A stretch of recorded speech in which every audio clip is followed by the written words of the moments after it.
आम आदमी पार्टी ने जो टारगेट हरियाणा में सदस्यता अभियान को लेकर रखा था उसको अचीव करते हुए और उससे ज़्यादा सदस्य बनाए हैं और पार्टी आने वाले दिनों में किस तरीके से आगे हरियाणा में बनने वाली, इस पर बात करने के लिए हमारे साथ पार्टी के वरिष्ठ नेता अनुराग ढांडा जी हैं। ढांडा जी, सबसे पहले तो आपने जो टारगेट रखा था वो अचीव किया, इसे आप कैसे देखते हैं? देखिए, बहुत महत्वाकांक्षी लक्ष्य था। हम हरियाणा में एक शुरुआत कर रहे हैं और उसमें 10 लाख सदस्यों का हमने लक्ष्य रखा था। हमें भी लग रहा था अचीव कर पाएंगे कि नहीं कर पाएंगे।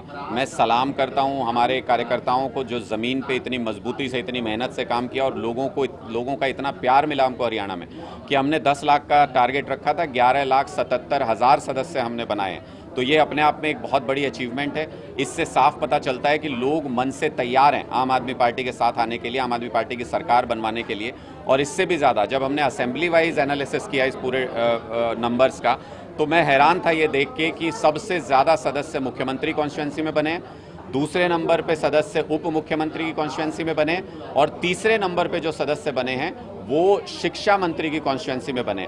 तो ये अपने आप में ये दिखाता है कि जिन चेहरों के ऊपर सरकार चल रही है उन चेहरों को जनता रिजेक्ट कर चुकी है, उनकी कॉन्स्टिट्यूंसी में त्रस्त हैं लोग उनसे, और ये अपने आप में एक बड़े बदलाव का संकेत है। सर, निगम चुनावों को लेकर भी तैयारी चल रही है और उसके जो वोटर लिस्ट है वो भी तैयार हो गई है। आप लोगों की आने वाले दिनों में निगम चुनाव हो या फिर विधानसभा चुनाव है, लोकसभा चुनाव उससे पहले हैं, तो उनको लेकर आगे किस तरीके से बढ़ रहे हैं? देखिए, हमारी तो पूरी तैयारी है। सरकार से पूछिए कि वो कब कराएंगे चुनाव। उनको डिले कराने की आदत है, लोकतंत्र में विश्वास नहीं है उनका। तो मुझे लगता है कि सरकार को ये बताना चाहिए चुनाव कब कराएंगे। जब भी कराएंगे, नगर निकाय चुनाव हो, नगर निगम चुनाव हो, लोकसभा चुनाव हो, विधानसभा चुनाव हो, हरियाणा में हम पूरी तरह से तैयार हैं, पूरी ताकत से तैयार हैं। बढ़िया चुनाव लड़ेंगे, जीत के दिखाएंगे। जो आपका संगठन है उसको लेकर क्या टारगेट है, कब तक उसको तैयार करने की? मैंने आपको पूरा प्रोसेस बताया। हमारा पहला स्टेप था कि हम सदस्य पहचाने पूरे हरियाणा में कहाँ पे कितने सदस्य हमारे हैं। दूसरा स्टेप ये है कि हम उनमें से अच्छे लोगों को संगठन में पद और जिम्मेदारियां दें। वो दूसरा स्टेप मुझे लगता है अप्रैल के अंदर ही हम शुरू कर देंगे संगठन का अनाउंसमेंट करना, और कुछ समय तक वो अनाउंसमेंट चलेगा। तीसरा स्टेप होगा लोगों के मुद्दों को लोगों तक पहुंचाना, सरकार के खिलाफ उन मुद्दों को उठाना। जब एक बार हमारा संगठन बन जाएगा तो हम तीसरे स्टेप पे जाएंगे। हम एक बड़े आंदोलन चलाएंगे उन मुद्दों पर जो जनता के दिल से जुड़े हुए हैं। तो आप किन को बड़ा मुद्दा मानते हैं इस वक्त अभी, कि आप क्योंकि घूमते रहते लोगों को जाते हैं, तो क्या बड़े मुद्दे अभी तक आपको लगा है कि जिनको एड्रेस किया जाना चाहिए फ्यूचर? देखिए, मुझे लगता है कि आज के दिन में हरियाणा का किसान सबसे ज़्यादा परेशान है। ये गिरदावरी में उसको घुमा रहे हैं, मंडी में गेहूं में आग लग जाती है, कहीं भीग जाता है, इनको उसकी कोई फिक्र नहीं है। किसान को कह रहे थे 72 घंटे में पैसे देंगे, 72 घंटे में तो ये उसकी बोरियां नहीं उठवा पाए, पैसे तो देना बहुत दूर की बात है। तो मुझे लगता है कि किसान आज के दिन में त्रस्त है, सरकार उसकी तरफ देख भी नहीं रही, उसको नकार दिया है पूरी तरह से। उसके बाद युवा त्रस्त हैं, वो बेरोजगारी में एक मिसाल कायम कर दी हरियाणा सरकार ने, नंबर 1 पहुंच गए पूरे देश के अंदर। हरियाणा का युवा त्रस्त है पूरी तरह से, उनको जॉब्स चाहिए, वो मिल नहीं रही हैं। वो पंजाब में देख रहे हैं रोज़ाना नौकरी निकलती हैं, यहाँ ऐसा नहीं हो रहा है। उसके बाद अगर आप देखें, महिलाएं बहुत परेशान हैं। महिला सुरक्षा एक बहुत बड़ा मुद्दा देश बना हुआ है।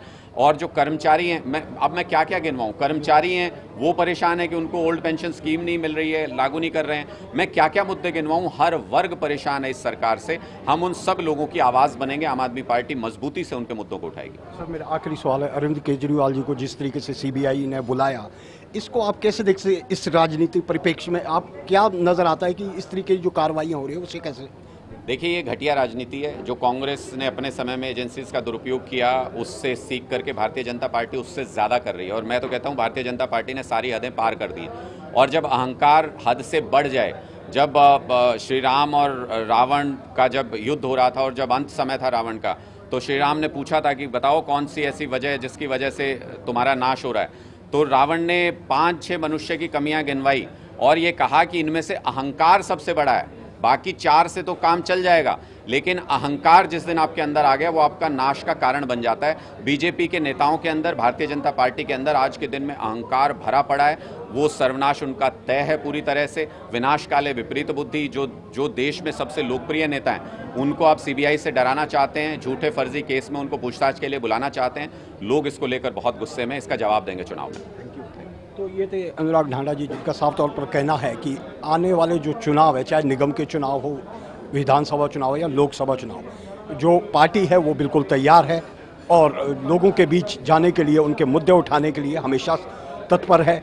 और आने वाले दिनों में पार्टी जो है अपने संगठन का भी जल्द ही जो कहेंगे अनाउंस करेगी और उसका जो संगठन है वो भी बना लिया जाएगा। कैमरा पर्सन किशन के साथ भूपिंदर जिष्णु, ईटीवी भारत, चंडीगढ़।